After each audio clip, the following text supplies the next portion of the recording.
morning, I'm Lori Pounder, Mrs. Spokane, and your host for Moms Every Day. Today I'm here with Rachel from Shriners Hospital. Good morning, Rachel. Good morning. So Rachel, what would someone look for if they think their child has possibly scoliosis?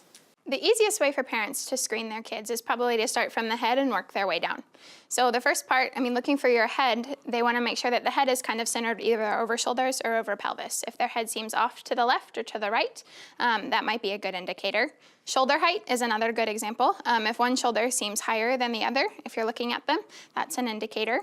If they're in a swimsuit top, or boys are in swim trunks or something like that, and you look in their ribs, maybe don't look like an exact mirror of one another. If one side looks more obvious or closer to you, that's another good indicator. And then finally looking at pelvis. So if you have your kiddo stand with their arms by their side, and just look at how their pelvis is positioned. If it's closer to the left or closer to the right, that also might be a good indicator. Okay, great. Is there specific exercises you can do for scoliosis? Yes, there's actually a group of exercises that are called scoliosis-specific exercises.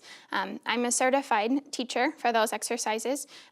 Shriners Hospitals is the only place in Eastern Washington that has these exercises available for kids. And it's a three-dimensional exercise approach. So kids come in, they have a curve, and it's all curve-specific exercises. Because it's a three-dimensional deformity in their spine, we teach them to correct their posture in 3D, which can hopefully help prevent their curve from progressing. Interesting. So is there other treatments for scoliosis? There are. So outside of the exercises, there's bracing, which is probably the most known option. Typically, curves that are 20 to 25 degrees or more are braceable range. And the surgeons kind of help decide what brace is going to be best for your child based on what their curve pattern is. And then if a child's curve progresses to 50 degrees, surgery is also another option to help keep the curve from progressing more.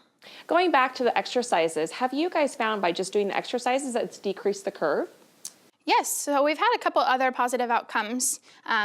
One of them is curve reduction. So sometimes, especially kids who have a lot of growth left, if they're really compliant with their bracing and do their exercises, we've actually seen reductions in curves. The primary goal of the exercises is just to keep their curve from progressing to a surgical range, also to improve pain. Great, so if I wanted to learn more, where would I go? The best place to go would be shrinershospitalsforchildren.org. We have a whole section dedicated to scoliosis and the way we manage it, or they could also call us directly at Shriners in Spokane. Great, well thank you so much. It's been nice talking to you. So for more information, go to myfoxspokane.com and look for the Moms Everyday tab.